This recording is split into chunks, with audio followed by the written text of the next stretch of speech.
I think you've turned over a rock that perhaps you weren't prepared for. You never know. You never know. Hello and welcome to the Hackaday podcast. I'm Elliot Williams. And I'm Tom Nardi. This is episode 282. We'll be talking about Saildrones, a new classic laptop, and SNES cartridges are more than you think. This week in the news, we wrote up a BBC story, A History of Internet Outages, and this was inspired by the big CrowdStrike bug, which of course brought all sorts of large and important computer systems down to their knees. And as we're recording this, actually, just late last night, Microsoft Azure had a huge problem that took down a lot of important internet services. And this article's fun. You should go read it. It's like, covers some of the biggest recent technology disasters like this. And I don't know what it was, but when I was reading about the CrowdStrike thing, I was thinking the same thing along the lines of this BBC author, thinking how much critical infrastructure should be in one place, in one, on one operating system, running all the same service, et cetera, et cetera. And apparently this event has made other people think about kind of the brittleness of our modern interconnected internet world. Well, I guess the solution's easy, right? Just don't update the software. Is that the lesson we were supposed to take away from this? Absolutely the lesson. Never push updates. Yes, do not update the software. We were told to update your software. That was a mistake. Go the other way. Leave whatever you got running. Yeah, apparently they sent an update file that contained, it was a binary, contained all zeros. It was just nothing. And I hate when that happens. I mean, maybe test a little bit before you push it out to N million clients. I don't know. There's got to be some sort of validation system that could have prevented this. Yeah, for real. I have stress when I push an update to my own personal GitHub repo for a project that nobody but me even uses, and I'm like, should I push it? Did I miss anything? And they're out here just saying, what's this? The whole world's infrastructure? No big deal. We'll do it live. Yeah, right.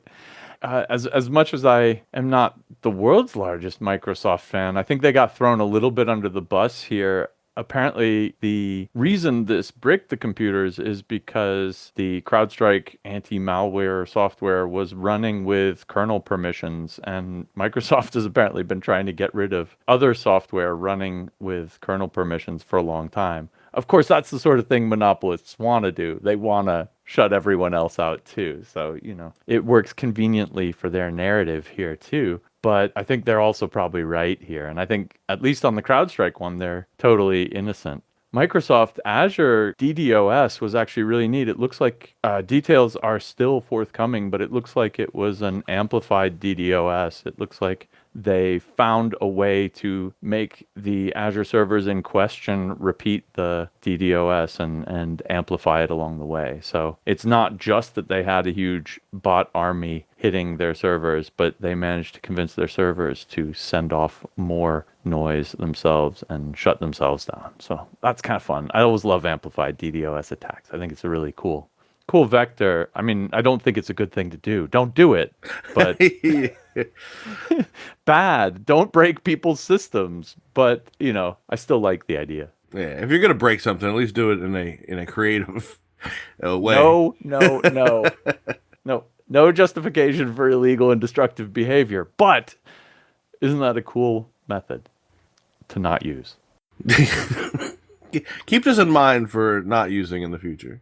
Anyway, it definitely put me in the mind of thinking about what to do when all of the infrastructure around us collapsed. And it reminded me of, I have to find a link for you guys, of the old TV show Connections. Did you ever see that one, Tom? Mm-mm. Oh my God, you have probably 18 shows worth of watching to do now. Oh, good. But the episode I'm thinking of is kind of, what would you do in a large metropolitan city if the electricity went out for a long period of time? And it kind of takes this idea, but then it spins out to be an incredible just study and cataloging of modern technology and how everything works. And that's the Connections part of the title. But it's phenomenal, and it's just such a good show. And it's it starts off with this kind of weird apocalyptic premise, but it's not about that.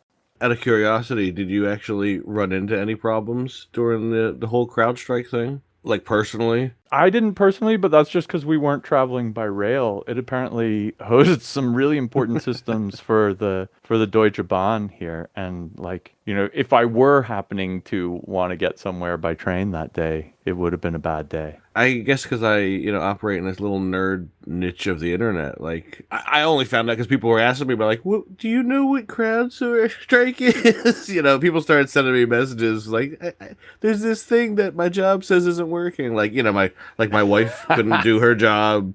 Their whole thing went down. Oh, really? And she works from home too, so they were just like, okay, well, I guess. I guess work is done for the day. I always think about how much of this kind of multiplier software has, and certainly some super critical pieces of software have this multiplier more than others. And I look at my wife trying to use her email, right? And she uses Microsoft Outlook, and it makes her wait sometimes, 10 seconds, 15 seconds. And that's the sort of that would drive me insane if I can't open my damn email right now and, wait 1 second. But I figure, she waits 10, 15 seconds a day due to this. I mean, it's not a big deal, right? But then there are probably how many hundreds of millions of seconds wasted across the whole world due to just sloppy, lazy programming. And if they optimize their code better, they'd be just shaving 1 second off of every time you open an email. But how many seconds globally would that be? And so there are these kind of weird multipliers, but then I think the CrowdStrike shows us the opposite side of that, right? Like when you screw up something small, like one little thing, it can just be, the effect can blow up out of control. Just one little thing that I can't send out as an empty file to all these computers. Some computers like empty files more than others. This is a journey into sound. What's that sound? What's that sound? Okay, it's time for What's That Sound? This week is a drawing week. We'll be picking among your right answers, rolling some magic dice, and somebody will get a t-shirt. But first, Tom Nardi has to give it a listen. Scopo, tro, no, flo, jo, ko, fo, to, do. No, bo, ho, sho, ko, ro, to, so. Bokatozo ko ba fopa jo. You know what? So I want to protest. This is not a sound. This is many sounds strung together. This is cheating. Correct. It's popular culture. Well, yeah, because I'm big on the popular culture as I sit on my IRC server. I'm fairly sure that's David Tennant. So I'm gonna say Doctor Who, but I have an admission to make. I've never actually seen any Doctor Who. Damn, that's pretty good. But I can only imagine if it's David Tennant talking gibberish, it must be a Doctor Who episode. You are 100% correct. It Really? is Okay. David Tennant talking gibberish. It is the Jadoon from Doctor Who are these giant rhinoceros human hybrid space police in charge of finding aliens or something. I don't know, man. I saw this episode a million years ago. My wife was like, "Oh, you need to throw him some Doctor Who every once in a while." She's like, "How about those crazy Dopo Shomo Rofro people?" And I'm like, "Yep, okay, I'll find it. I'll make it so." I wouldn't have gotten it, but I would have known where to search on the internet to get it, and it sounds like you would have too. Congratulations, Tom. Yes, it turns out I have ear for people's voices.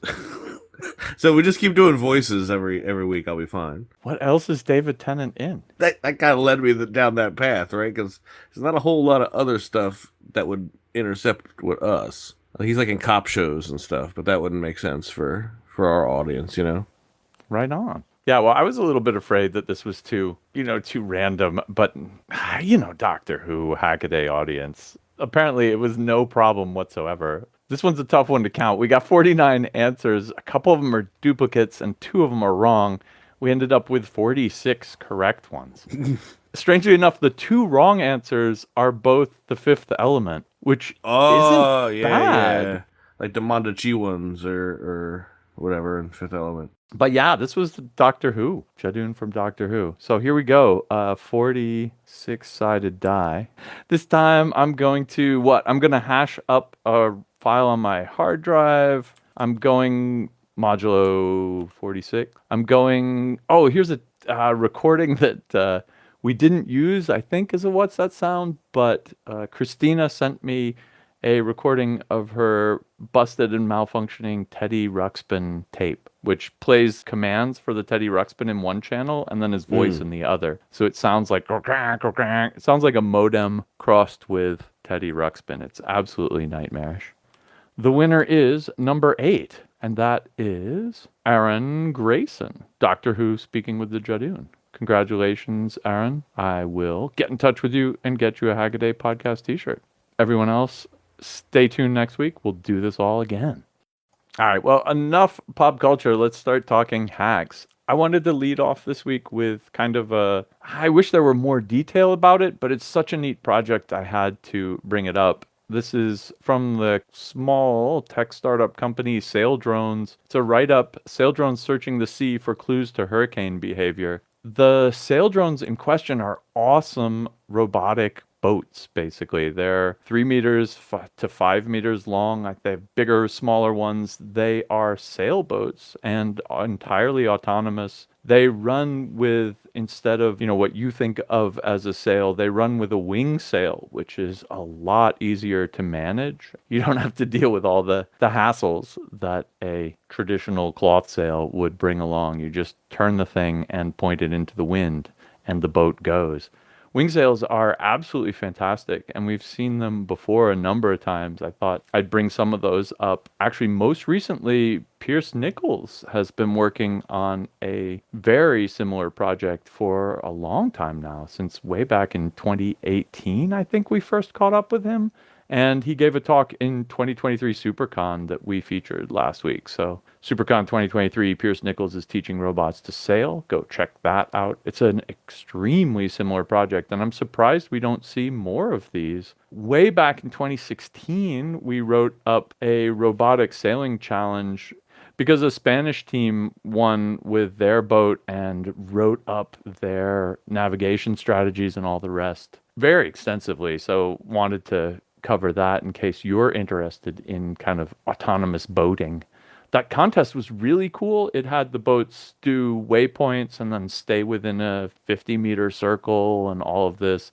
Wing sail or not, if you think about how difficult the control problem is of piloting a boat, the boat has inertia, the wind is inconsistent, it might get stronger, it might get weaker, it might come from a different direction. It's a really difficult kind of steering and control problem to make these things go. I think that's by itself a really, really cool problem. And I'm stoked to see autonomous sailboats of any shape and size. And I think we've been seeing a lot of wing sails lately, and I think that's going to be the future. And last but not least about Saildrones, one of the things they're doing with them is sailing them into hurricanes with science packages to figure out, what goes on with the water temperature dynamics as you get closer and closer into the center, because it's heat differential that makes the air rise, that makes hurricanes start up in the first place. And there's a lot of stuff you can learn kind of underneath the hurricane that you can't learn from satellite imagery because, there's a hurricane in the middle.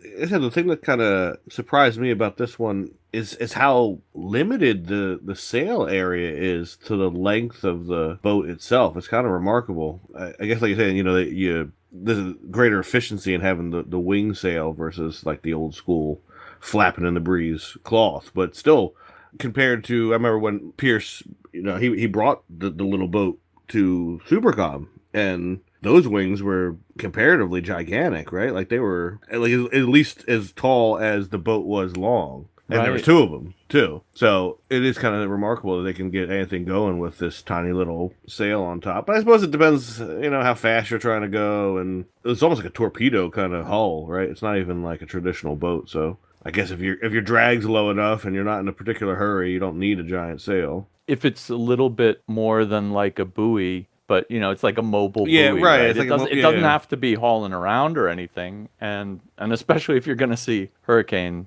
speed winds. You probably don't need that efficient a sail. You're probably actually worried about, how well you can dump wind instead of having the thing. Yeah, that's a good point, right? Too much vertical surface area might actually be a hindrance. And actually, we've written up the Saildrones before, back in 2021. How does a Saildrone bring the hurricane footage home? And this is talking about the electronics package on them, actually, which is kind of interesting. I mean, the short answer is satellite uplink and a whole bunch of solar panels. So the short answer is not very interesting, I think. But that version of this boat has a much stubbier wing. Yeah, but they have some awesome footage of it going through the eye of a hurricane. If you're prone to being seasick or, virtually seasick, don't have a look at this footage. I could definitely see why you do not want a person to be going through Hurricane Sam, September 3rd, 2021. Well, I wanted to talk about this one, printed portable computer inspired by the classics, and I have been, is obsessed the right word? Well, it's the word I'll use. I think so. I've been obsessed with like cyber decks and, these custom computers for a couple of years now. I mean, they're only getting more popular. It started like, we'd see one or two, and now I feel like, almost every week we have one going through, which is not a complaint. I think it's becoming more accessible, and people are inspired by what's out there, so they want to put their own spin on it, which is awesome. There's a line in the sand, an imaginary line in the imaginary sand about, what is a cyber deck and what is a computer. And that sometimes this comes up in the comments where people say, well, this looks like just a computer versus, whatever they think a cyber deck should look. And I, in this case, I'm on the side of a computer because this one was designed to look roughly like the 80s early laptops that had that little trunk on the back, right? Like from, Tandy, Toshiba. I think there was even one of the early Apples was like that. It's fully 3D printed case. It's got the mechanical keyboard. It's the Raspberry Pi. It's the usual suspects for this kind of thing. But it doesn't attempt to be anything other than a laptop, right? And I like that for a whole different reason than I like the cyber decks. I like the cyber decks because I like the idea of exploring different, what ifs, right? We all everyone's sort of agreed on like the clamshell laptop. Whoever laptop you have right now, I can draw a sketch of it, and it'll be pretty accurate. I might get the color wrong, but I'm pretty sure I know what shape your laptop is. But that wasn't always the case, right? In the early days, there was different thoughts, and had things gone differently, who knows what today's portable computers would look like. This one from Michael Meyer is like a refreshingly kind of practical build, and I think that's what kind of made me gravitate towards it is, it's not trying to be some kooky cyberpunk thing. I mean, this is, you could use this. This is something I can see actually being useful. A lot of the cyber decks have like these little weird off-center screens that are kind of, they're cool looking, but like nobody really wants to work on a 5-inch 4x3, screen. But whereas this has like an ultra-wide, high-res display, it's got, a 40% keyboard, which maybe takes a little bit of getting used to, but at least is a real keyboard and not some weird thumb pad. There's a ridiculous amount of room inside. This one has, like I said, the Raspberry Pi and batteries back there, but there's plenty of space for if you wanted to switch it out for a different board or whatever. I just see this as like an actual computer, right? This to me isn't a novelty. Like this is something that I think you could really be your daily driver if you wanted, and I think that is super exciting. Honestly, that we're at that point with 3D printing and with these single board computers and all that kind of stuff where you can really do it. It's not a cosplay prop. This is something that if you were so inclined, you could build yourself. You could use it every day. You could upgrade it. You could modify it, and I think that is an awesome milestone for just how we use technology and how we use the computer. And I'm not going to say this is better than whatever ThinkPad is on the market right now, but it's that's not the goal, right? It's not designed necessarily to be more powerful or thinner or anything like that, but it's what you want it to be. So I mean, if you had a very specific, like you want to have SDR built in, or whatever, like you could build this thing out for your specific needs and not really have to compromise very much. And I think that's something that's really cool, and we're kind of like on the cusp of this idea where you really could have your own computer that you designed and built and aren't beholden to anyone. And it's kind of the dream that we saw Bunny's Novena or whatever, like the open laptop. Like, this isn't the way I thought we'd get to open source customizable computers. Like, I thought it'd be a little bit different than 3D printed boxes with different single board machines in them. But I mean, hey, I'll take what I can get, It's funny. There's the whole cyberdeck thing. This is kind of it's a retro deck or something. It's like, and that's why he calls it Pi 84. It's not a clamshell, but it's one of those, like, there were these laptops that had the hinge halfway along the body, right? And they had a long, thin, wide screen that just flipped up. It was the same size as the keyboard, basically, and it flipped up, and there's kind of this trunk in which the junk is stored behind it all, right? And technical term.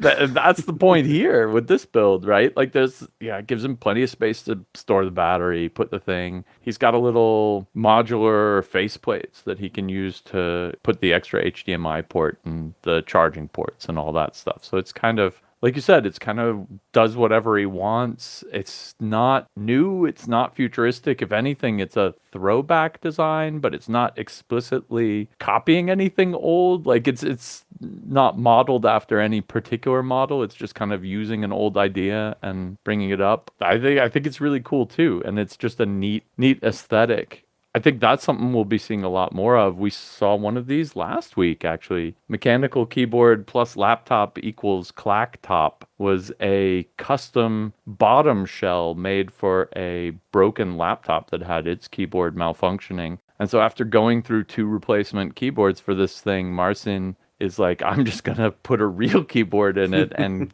get a big old aluminum case milled for it. And so he did. It's thicker than it was before, but it's got a nice 2 type-on keyboard now, probably essentially indestructible, and looks awesome. Yeah, I do like to see these kind of not quote cosplay prop computers, but that are nonetheless, DIY, does what you want it to do laptops. And I think it's really cool that we are at a point where we can start to hack on that. Then my next hack is a great write-up, a look inside the Super Nintendo cartridges and video system by Fabien Zanglard. And here he goes into the various functionality that existed over, I don't know how many years that the SNES cartridges were being made, but you can have a look at everything that goes on in them. And there's much more to the internals of an SNES cartridge than you might think. I mean, for one, there was notoriously this copy protection chip that basically put out a pseudo-random stream of numbers at a certain speed and talked to another chip on the inside of the SNES doing the same. And this is the CIC chip, and if the 2 numbers get unsynced, then it knows that it's a counterfeit cartridge and can't be run, and so it resets itself. That's just the tip of the iceberg. I always thought, I guess, that these cartridges had just memory in it, and I guess that was true in the beginning, but then there were other chips that had some processing power in them. So, like, there were the Super Accelerator, I guess the Super FX is the one that came out of Nintendo.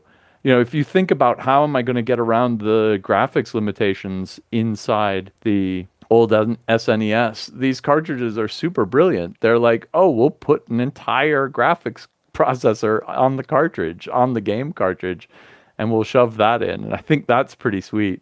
It seems horribly wasteful to, like, give you a different graphics card in every cartridge rather than just reuse the same one. But I suppose once the system's out there, it's the best you can do.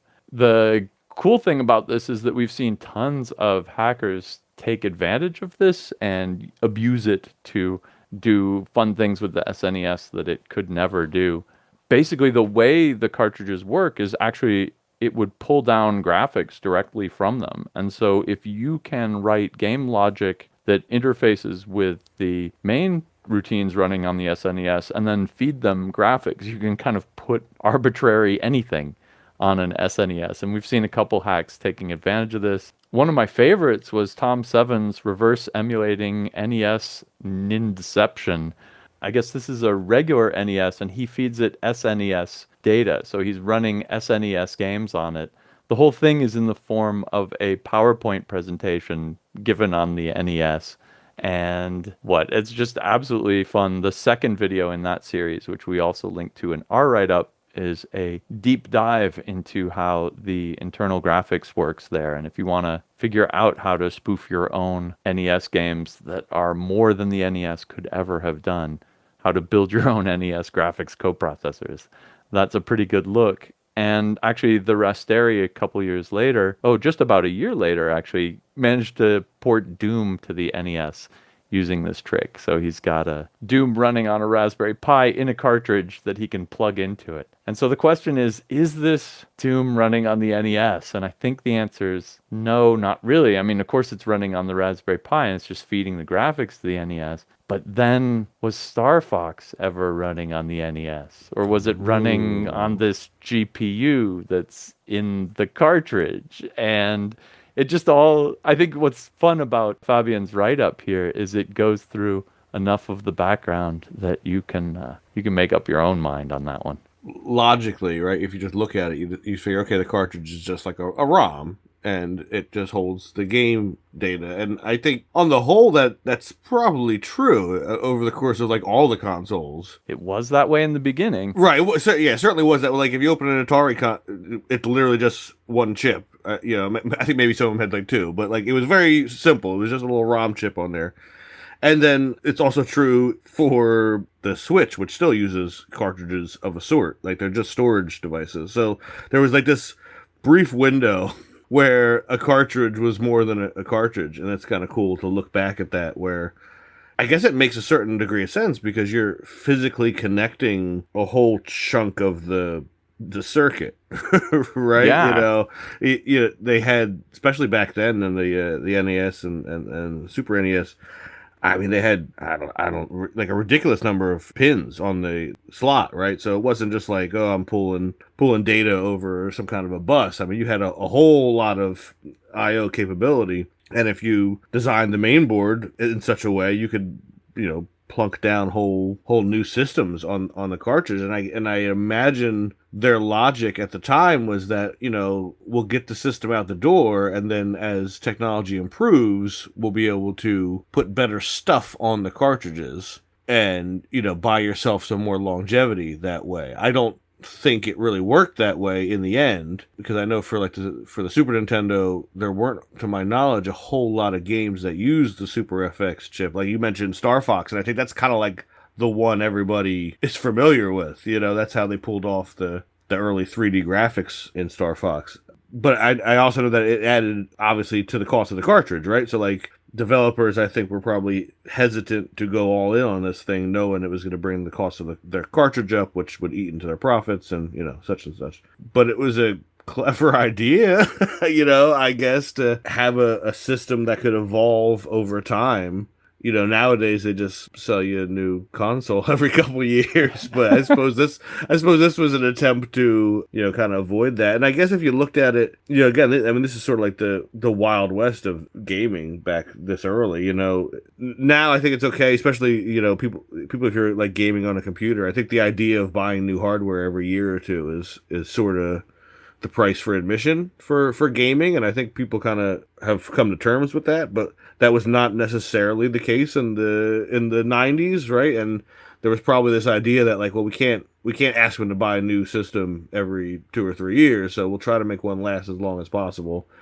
I mean, the reason all these sweet hacks work is because it did come from this kind of very simple early hardware design where it was like, okay, I need to figure out what's in this block of the screen. And so I fetch that and then I render it. And then what's in this block of the screen and I fetch that and I render it. So the kind of tiles/sprites idea were both going on here. And so it was natural that the NES would just fetch this data You know, oh, I need this sprite, I'll fetch it off the cartridge. Oh, I need this tile, I'll fetch it off the cartridge. That's what you can abuse to make it kind of display arbitrary graphics, right? And I do think it's really awesome that Nintendo figured this out along the way and was like, hey, we don't have to give it the same graphics every time it asks. We'll give it the graphics we render on this external graphics processing unit. And that they actually did that. That's actually kind of total hacker mentality coming out of Nintendo itself. So, you know, good for them. Well, I think there's probably a clever segue here about doing what you're designed to do and nothing more, but I can't think of it. So I'll just go right into this next post I want to talk about. This is a brief history of the AlphaSmart, and I am a big AlphaSmart fan. We've covered them a couple times on the site. Christina actually introduced me to it. It was at SuperCon, and she had brought one of these things, and I was like, what is that? What is that thing you're working on? I like that. I want to know more about that. And I think before I was even back home, I had ordered one on eBay. If you haven't seen an AlphaSmart on the pages of Hackaday, these were, you know, before you could put a laptop or, you know, these days a Chromebook, before you could put them in every kid's hand because they were too expensive, there was a demand for some kind of electronic thing for writing and storing documents. And the idea here was essentially it's a little word processor that can store documents on there and can then like send them off to a regular computer, for lack of a better word. And you would be able to give kids these in school and they could write their homework on them or whatever and get sort of a computer experience with like a full keyboard and all that. And then they could just come into the class and, you know, early ones had like, you had to be plugged in and they did IR for a while and they could upload their documents to the teacher's computer. And it's kind of a quaint concept now, right? Especially when, like, you know, every kid's got, if not the Chromebook they were given from the school, they certainly got probably a smartphone in their pocket. When this came out, I mean, this was kind of revolutionary stuff. And there's still kind of a underground market for this because now you have people who are grabbing them and using them as like distraction-free writing devices, and which was how Christina was using hers. Like if you just want to take some notes or you want to, you know, you're working on some, you know, novel or whatever, you could turn this thing on. It boots up instantaneously, essentially. It's got a nice keyboard. You knock out a couple pages. You turn it off, it saves it to the internal storage. You don't have to worry. It's not, you know, it doesn't come with all the trappings of a computer. And not to mention, it runs on like regular AA batteries for some ridiculous time, you know, like 24 hours or something on AA batteries, right? So you don't have that like impending doom of, you know, going to run out of juice when you got an idea. Anyway, the actual, you know, story for in this case is that this is a video from This Does Not Compute that goes into the history of the AlphaSmart and, you know, why it was made and the different versions of it. And I thought that was really cool to see. I didn't realize, and again, you know, I own one of these things, but I own a later variant of it. I didn't realize originally they were designed by Apple engineers, and Apple decided it wasn't for them, interestingly enough, but didn't stop these two from working on it on their own time and kind of spinning it off.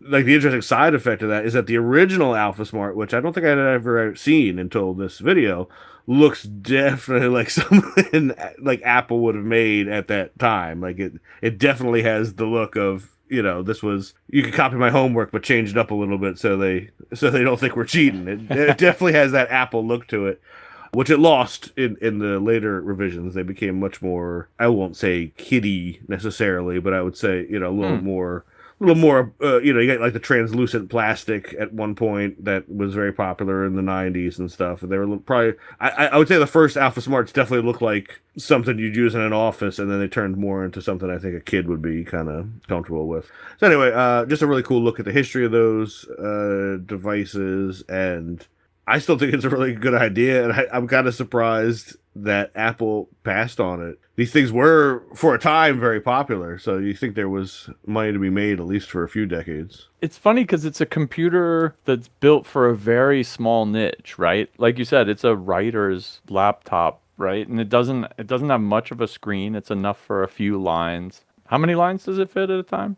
4, or I know at least the one I have, you can change the font size, so it's not like a character thing. It's actually like a Yeah. pixel display, but not a lot. You're not getting more than like a paragraph on the screen at once. That I think would be the biggest limitation for me, just personally as a writing device. I'd like to see a little more context, but what?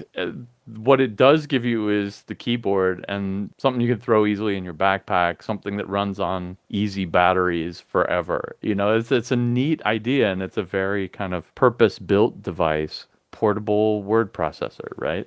Is that something that everyone needs? I have no idea. Is it something you could build today with like a microcontroller and the cool screen of your choosing? Yeah, if you had a good keyboard to go with it. A bunch of people come in the comments and are like, I have one of these and I love them. They do, they do what they do and they don't do other things. And that's really cool. I'm sold. I kind of like single purpose devices for a lot of things. And I hate having to like finger type on my cell phone, which has a super smart computer in it. So I see what this is for. I get it. But I do wonder these days if it wouldn't make more sense to just have, the same keyboard, but plug it into my cell phone. I had the same sort of feel when I was using the Alpha Smart. You get kind of like a tunnel vision thing, because you can only really look at what you're working on immediately, and it's not, obviously you can scroll up and down, but it's not great. As far as I know, there's no like custom firmwares for it, which is sort of surprising, but it'd be cool if you could do a thing like, I don't know what the real term is it for, but like the thing that like Visual Studio Code does, where I have that like weird little 2-dimensional thing on the side that kind of gives you like the idea of the shape of the document, so you can scroll through it quicker. Scroller, I don't know whatever that thing is on the side. I wonder if you could pull something like that off on the screen, where you could say, oh, I want to scroll back up to that paragraph, and the real bummer is on most of them, certainly the one I have, they're not lit either, which I get. They were designed for classrooms, right? Like one would hope there was lights in the school. For using it in modern days, it just feels a little. But these things can be had for like $30 on eBay. So what can you say? You know what would be a perfect pairing for this? I think that these came along too soon and they didn't have e-ink displays at the same time. What if you had a good e-ink display on one of these and could type into a nice e-ink? I guess it's not responsive enough. I guess you run into the e-ink refresh problems, but people have been hacking on that recently too. You can do limited screen area refreshes significantly faster. So maybe you could do some clever combination e-ink driver stuff and editor hacking and get something together that would work well with that.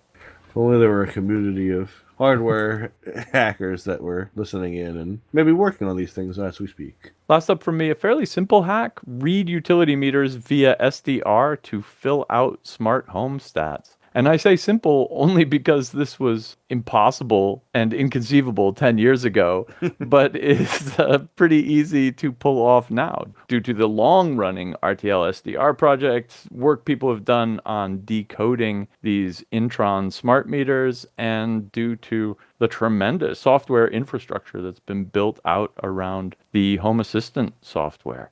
With all of these pieces in place, it actually is kind of a simple matter of integrating them all together. And that's what Jeff Sandberg does here.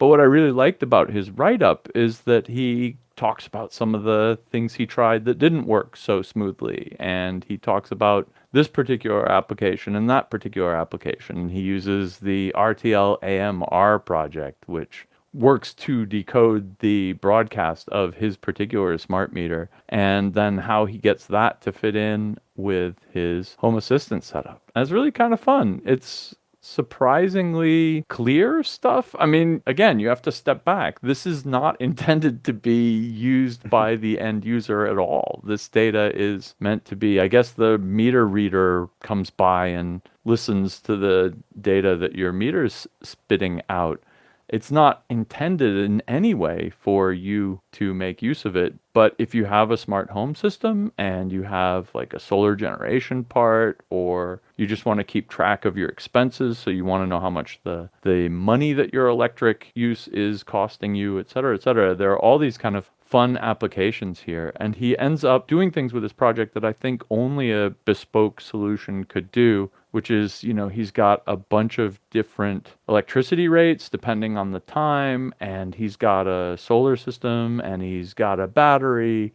and he's got kind of all of these different factors in his energy setup that are actually all relevant.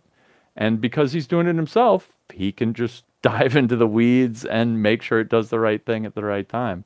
Whereas if you were trying to sell someone a system like this, there's no way you would have thought of all these edge cases. And I gotta say, I'm a sucker for a good visualization. I love this display. Like, it'd be the kind of thing I'd just stare at, even if I didn't really need to know about it. I would just open it up and be like, I want to look at the pretty bars again. Home Assistant dashboards using Grafana, it makes good, pretty data. Yeah, it could be random numbers for all I care.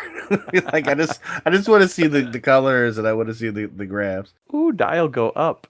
Yeah, it makes you want to see what my meter is putting out there, which I also thought was kind of funny in the comments. Somebody was like, but surely this would be hidden. Like, this information can't be out in the open. And they're like, oh. Do we have some bad news for you? Yeah, right. There's a lot of info that's getting broadcast out in the open, and it's the only thing keeping anybody from picking it up is having the right combination of hardware and software. Wow, and driving by your house, standing out in your front yard, and conspicuously listening to it. But I guess anyone could do that. So this runs into the old encryption works for the hacker, encryption works against the hacker problem, right? Like, if this data were more secure in transit, we wouldn't be able to necessarily use it. And this whole project would have been stalled out, right? Imagine that it's encoded with some really long secret key that only the power company knows. Then it's totally useless to you. That sucks. So I'm kind of stoked to see that it's being broadcast in the clear, but I also understand the people who would rather that their neighbors don't see how much juice they're using, or people made up the scenario that robbers will come by looking and say, oh, look, they haven't been using much electricity. They must not be home. I think that's a little bit, what's the XKCD to reference here, right? Like, this is... oh, they're going to break my crazy encryption scheme. And the answer is no, they're going to come at you with a big heavy wrench until you give them your password, right? Like, this is not the way criminals work, but maybe it will be. I don't know. We've seen the CAN bus hacks where they come in through your front headlight and can unlock the car that way. They're incredibly sophisticated, but the people doing it are just, dumb idiot thieves who have bought this tool on eBay. And so maybe that's going to happen here. But frankly, I think they're just going to look and see if your lights are on. And if the lights are on every night at the same time, they're just going to come in then, that might be the easier way, right? Leaving the fantasy world behind, the first comment here is actually a great one from Pigster, who points to WM Bus Meters GitHub project, which does the same thing for a very popular series of smart meters that's in use in Europe and in another one. And Ivan Stepaniuk points to the DSMR meters that are in use in the Netherlands. So even if you don't have a US Intron meter, there's a good chance that you can get your power usage data out of these things wirelessly and put the smart meters smarts to work for you and not just for the man or the meter reader. All right, this last one I wanted to talk about is, maybe on the surface a little outside of our wheelhouse, but then refreshingly less so once you look into it. This is George Washington gets cleaned up with a laser, and it's a video from Julian Baumgartner's YouTube channel. He became pretty popular during COVID, so perhaps you've heard of him. He does fine art conservation, I think is the preferred term other than restoration. People send in their paintings, and he kind of triages them and brings them back.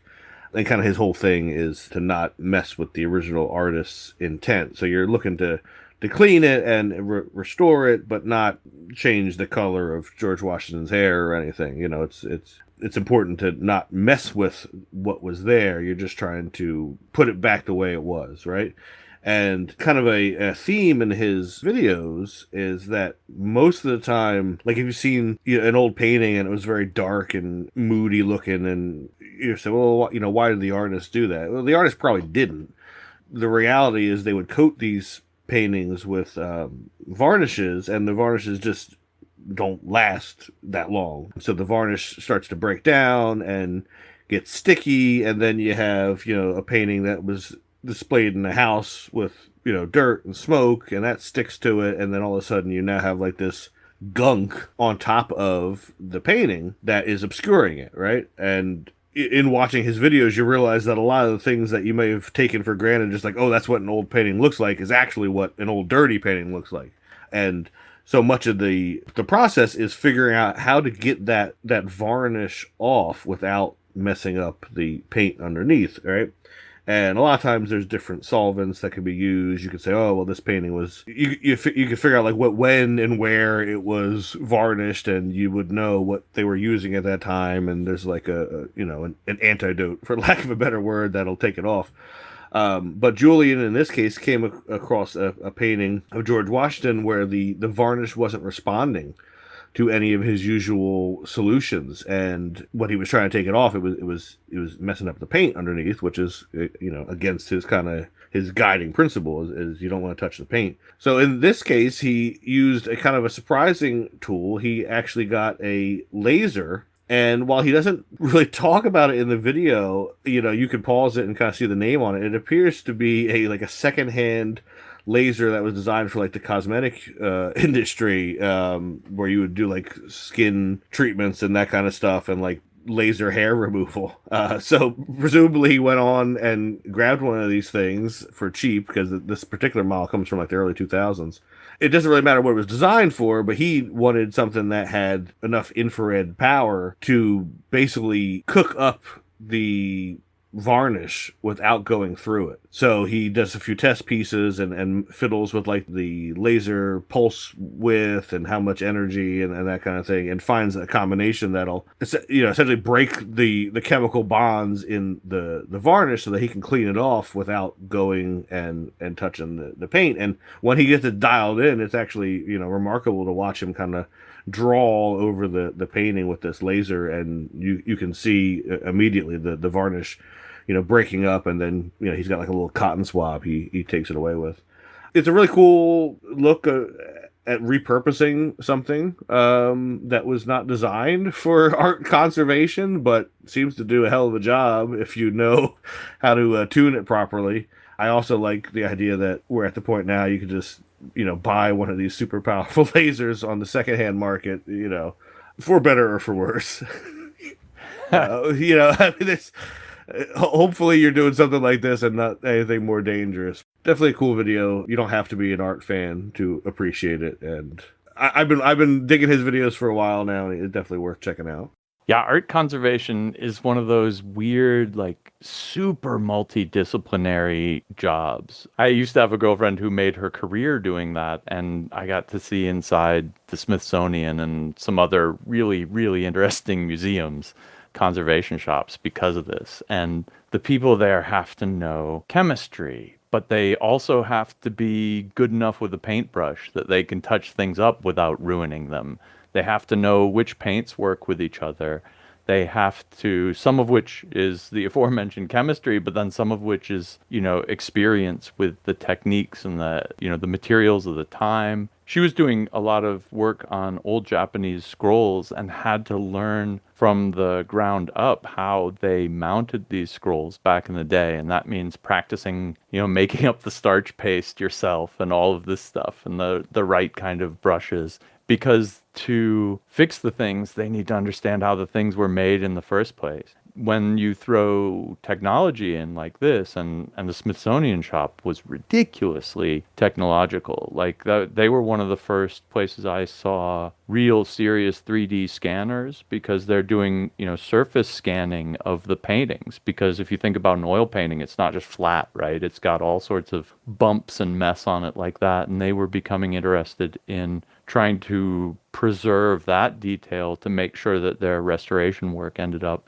just like the original when they were doing revarnishings or repairs for whatever. man, if I got to do it all over again and got to pick a second career, I'd probably pick that because it's just so like the art conservation is just so all over the place. It's so many different fields all crammed into one, and you do get a little bit of that flavor here, and I think that's pretty neat just by itself. But, of course, then there's a lot of grunt work too. And the first whole half of this video is him removing, an extra thick layer of paint that the original people who mounted it used instead of glue.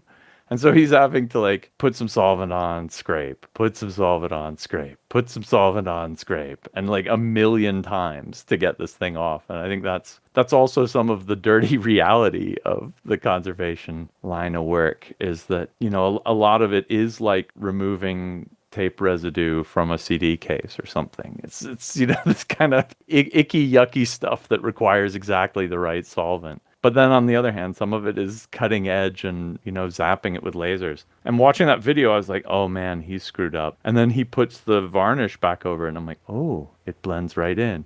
And then he'd zap another part. And I'm like, oh, he screwed up again. And then he varnishes and I'm like, oh yeah, consistent. That's really cool. So, whatever he was doing, he really did dial that laser in and good for him. Before we leave, I have to say, the first time I saw this kind of laser ablation was actually on the Hackaday pages. 2016's Laser Removes Rust Like Magic. And if you read the comments there, this shows how new the technology was at the time. About half of the comments are declaring it to be fake. And half the comments are like, oh, no, this is real. This is cutting edge industrial machinery.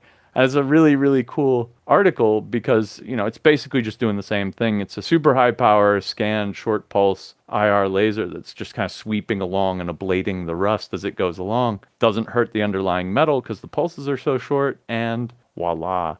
But back in 2016, this was kind of on the edge of the technologically possible and the edge of the believable. The comments there make a really neat time capsule for that. All right, let's talk quick hacks. Coming up first, need many thin parts? Try multi-material stack printing is a video from Jonathan.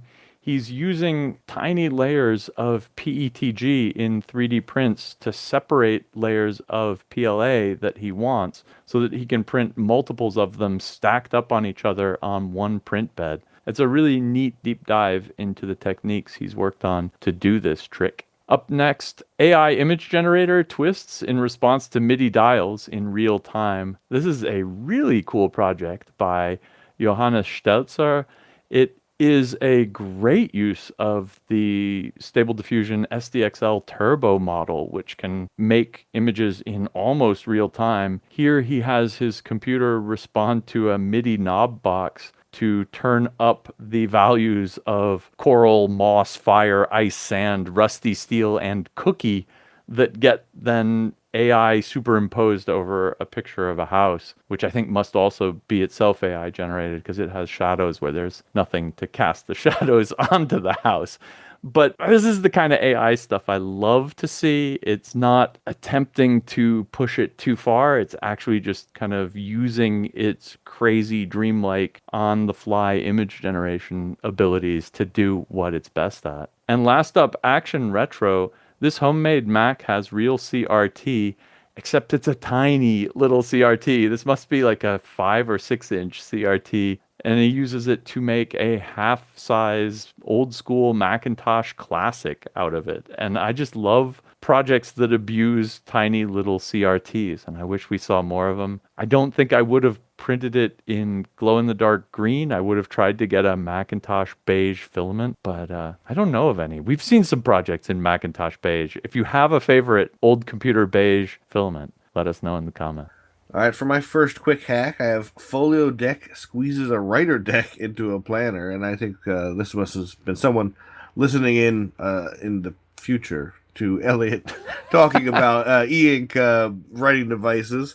This is a proper hack here, folks. We're looking at the combination of a Hisense e-ink smartphone, which I didn't actually know it was a thing, a piece of MDF with a hole cut in it to take the phone, and then a Bluetooth keyboard. And I think that's pretty much it. This is literally taking a few off the shelf components and putting them together in a creative way, which I think we made a whole website about. So this is as Hackaday as it gets, and the end result is that you've got a little e-ink writing device that you can open up and knock out a few pages while still, it is a smartphone, so you still do have some of those capabilities like a web browser and that sort of thing, so you're not quite as old school as using an Alpha Smart.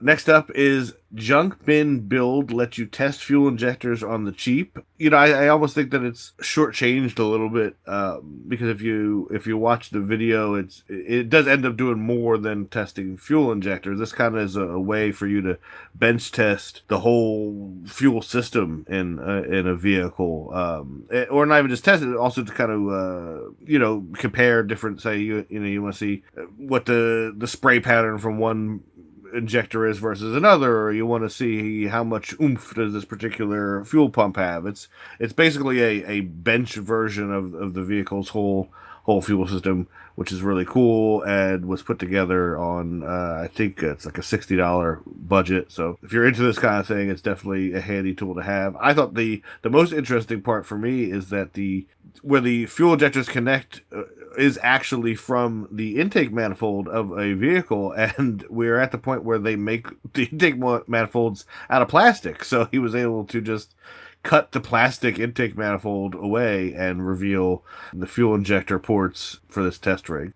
And then finally, an RC tracked robot without the pain. There's something about printable little robot rover platforms that I can't get enough of. I've personally written about several of them. This one actually comes from Jenny, but rovers and that kind of thing are surprisingly expensive if you look online, even though you would think they shouldn't be. And that can be tough if you got like a STEM class and you want kids to put their own little robots together. So this is a design called the Play Car, where you can print the majority of it. You can print the body, print the tracks, you print everything but like the motors and the electronics. It's just a more affordable way to provide a robotics platform, whether it's for students or just for something you want to play with. This is definitely a cool option compared to what's on the market commercially.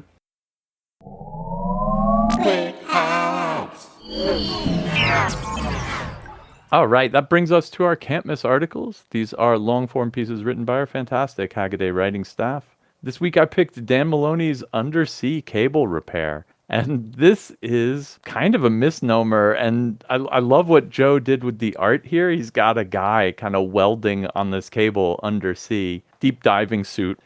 That's not how it goes at all. In fact, the cables that Dan's talking about here are fiber optic cables, and so, you're not soldering on those at all.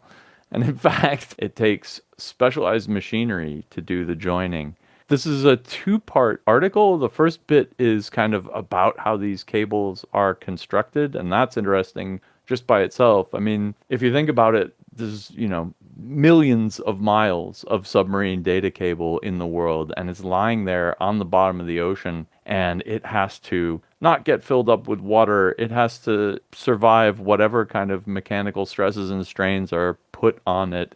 Like, it has to withstand shark bites. It has to withstand the occasional accidental anchor drop and catch. There's all sorts of things.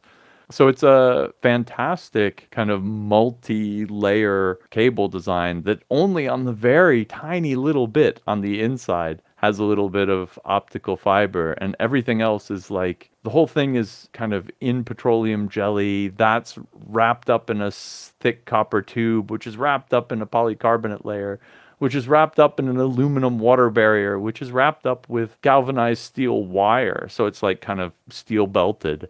And then that's covered up with Mylar tape that's then covered up with polyethylene. And, the whole thing is bright orange striped so that you won't hit it.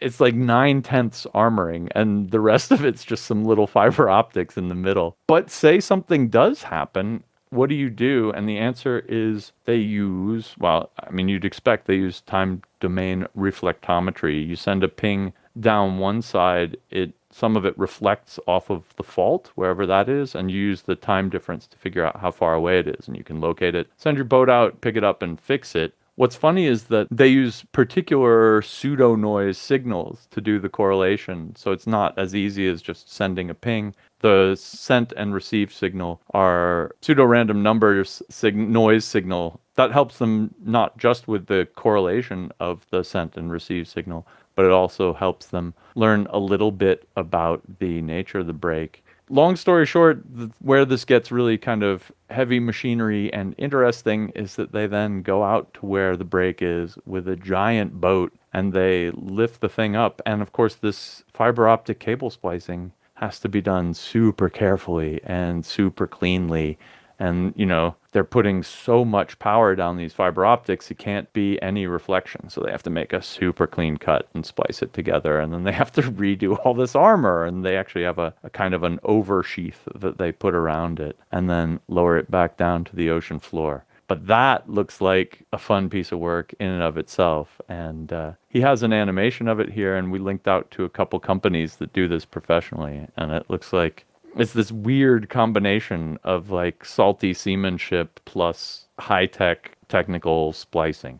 I think we kind of came across this topic when we were doing one of the our weekly meeting, right? And then we sort of just kind of wondered amongst ourselves, like, how do they fix the undersea cables? Do they have to go down there? Do they pull them back up? And this answers that, right? And I don't know, there's something almost comical to me about like pulling the cable up and repairing it on this boat. I mean, it makes perfect sense when you think about it, right? Because I mean, everything sucks underwater. To try to do any kind of accurate work like this while it was submerged would be, if even possible, it would be way more expensive and time consuming, right? So it would make sense that you'd have to pull it up, but it just almost seems, I don't know. It's like, it's just such a perfect solution when this thing just picks it up like, yeep, and has just enough slack like left in the line so that you can, if you have to, you can cut it and make a splice. Dan has this kind of knack, I guess, for finding like super critical topics that you don't often think about, right? And this is another one of those great examples where like so many of his articles are like, this is a thing that you probably rely on, like, but you never think about it, and it just until it's kind of laid out like this, and you realize like the incredible engineering that goes into just having a undersea cable. Is we just use it to send cat pictures back and forth. My hat's off to anyone out there on the ocean fusing fiber optic cables together. Well, my pick this week is Hacker Tactic multi-design panels from Aria. I've picked a lot of her posts, but they're just so good. It's hard not to, right? And I guess that's the point of this, right? That's it. That's why we pick these, can't miss articles. Right now, Aria's on a kick about doing, panelized PCBs, and the last installment in this one was, how to take your little design, well, not necessarily little, but presumably a smallish board, and, panelize it so you can get a bunch of them made in one shot, and, the advantages of doing that versus doing them individually, and, what software, yada, yada. And I think that was the obvious application of doing like the panelized boards where you have one design and you want a whole bunch of them. This takes it kind of to the next step and something that I personally hadn't really thought about, and that's doing a panel but with different boards on it, where you're not doing 50 of one thing. You're doing maybe a whole project where your project has several boards in it, and instead of doing them separately, they're all on one panel. I gotta say, at first, I didn't really get why that would be helpful. But, in reading the article, she didn't just explain how you could do it, right? Because that's a big part of it, but, why you should do it. And there's some pretty kind of compelling arguments in there for, assembly. And say, you have, she makes a case in there, there's a little adapter for, I think, going for, like, a screen connector or something. It's some little fiddly, fiddly edge connector that has a bunch of pins, and it would be a hassle, to do them separately, but having all of them lined up, in a stable configuration makes it easier to hit them with the stencil and put the paste on and that kind of thing. I would say this is for, you must be this high to ride kind of thing. Like this is, you're getting into some deep stuff if you're at the point where you have a need for this. But, as we're starting to see, I mean, the line, honestly, between, what the hobbyists are doing and professionals is as blurry as it's ever been. And, we've seen some builds that, frankly, I think could rival stuff that's on the shelf in terms of, complexity and what's going into them. So it's certainly not out of the realm of possibility that you have some project that has a bunch of these, circuit boards in it, and for, if nothing else, ease of assembly and ease of, parceling out kits and that kind of stuff. Like you want all your boards to be on one panel like this, so they can then be, distributed and snapped apart. I guess the one thing that kind of bummed me out, after reading this whole thing and kind of getting like, oh yeah, this is cool. I like this idea. This is, I can see, she's selling me on it, right? Which is, that's part of the job as writing it, to sell the reader on the concept. And then you get down to how to do it, and it's like, well, you gotta use this old school Windows only software, and I was like, oh, it kind of bums me out, and like it doesn't really work very well on newer versions of KiCad, and so there are some kind of downsides, and she does talk about some workarounds you can do, and getting it to work on other on Linux and that kind of thing. Yeah, right. I totally share your disappointment, I guess, that there's no good software suite for doing this, because like last time she was talking about panelizing multiples of the same design, and for that there is an awesome easy KiCad script, right? And you just run that and you get an array of n by n of them. Yippee, done. That's kind of the most common use case, I guess. If you need to get however many of your boards made and you were doing it at a traditional board house, you would just, you would populate this panel yourself and then they just run it off for you. Here she's talking about doing something cooler and more creative in a way, which is taking a bunch of your different designs or different parts of the same design, but anyway, different PCBs, and wedging them all into the same panel and using that as a cost savings and a convenience and she goes through this whole list, like Tom said, reasons you want to do this. And then you come up to the end and you're like, oh, there's no good panelizer tool for this. And there's a command line one, but this is something that you really are probably going to want to arrange the different subboards together into the panel, and that's just kind of intuitively a visual logic puzzle, put the thing in the place kind of problem, and you really want some kind of a GUI app for that. I do think that that's probably the way we should head with this. So the question is then, what can we do as a community? What's the path of least resistance here to get something good and working up so that we can all benefit from it? And I do think that digging out wine and old versions of a window VM just to like run some old, no longer maintained software is probably not the right way forward, right? I'm not volunteering to write this software, but maybe I'll have a look at it. Maybe it's easy enough to poke into, and there is a good chance that if there's some command line apps that'll do it right now, it's not beyond the difficulty that one person could handle to make a really nice GUI front end for it. She really does a great job of motivating why you want to do this. And then it is a little bit of a disappointment that there's not a great ready-made tool at the very end of it. But, Antoine Saint-Exupéry, right? If you want to build a seafaring nation, you don't train people how to make boats. You give them the love for the ocean. Yeah, well, I don't know that I would have put it exactly that way. that was a very Elliot way to put it, but yeah, but like this is cool. This is a reason, right? This is a reason for somebody to maybe take this project on, or at least maybe help out if there is existing ones out there. It does sound like the Gerber panelizer is still active, but like the last release was 2020. So I mean, maybe it's just a matter they need some help or that kind of thing.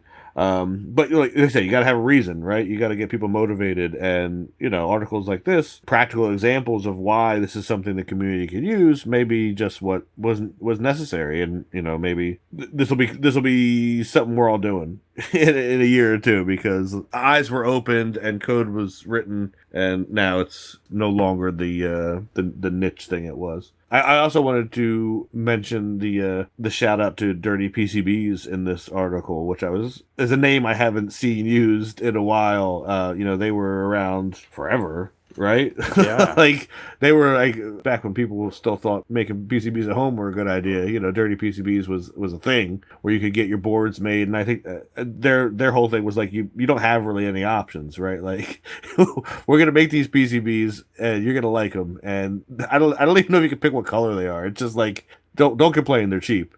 And then, of course, now we have the JLCs and the PCB way, and they sort of fell to the wayside. But they're still out there doing their thing, and what Arya mentions in this article is that if you did one of these panels with multi-boards and you send them off to your JLCs or whatever, they kind of bristle a little bit, and they might want to try to hit you with an extra charge because they see you're doing something a little weird, and it isn't always as straightforward, whereas like Dirty PCBs apparently is like, all right, if that's what you want, that's what we're doing, so it's still an option out there that makes sense depending on what you're doing. That wraps it up for this week's Hackaday podcast. Thanks very much for listening. If you want to follow the links or drop us a comment, head on over to hackaday.com/podcast. And if you see something cool or do something cool, send us an email to tips@hackaday.com. And until next week, keep on hacking.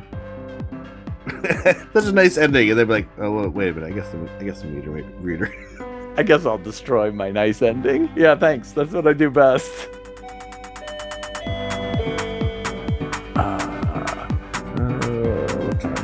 What time is it in California? Oh, we still got an hour.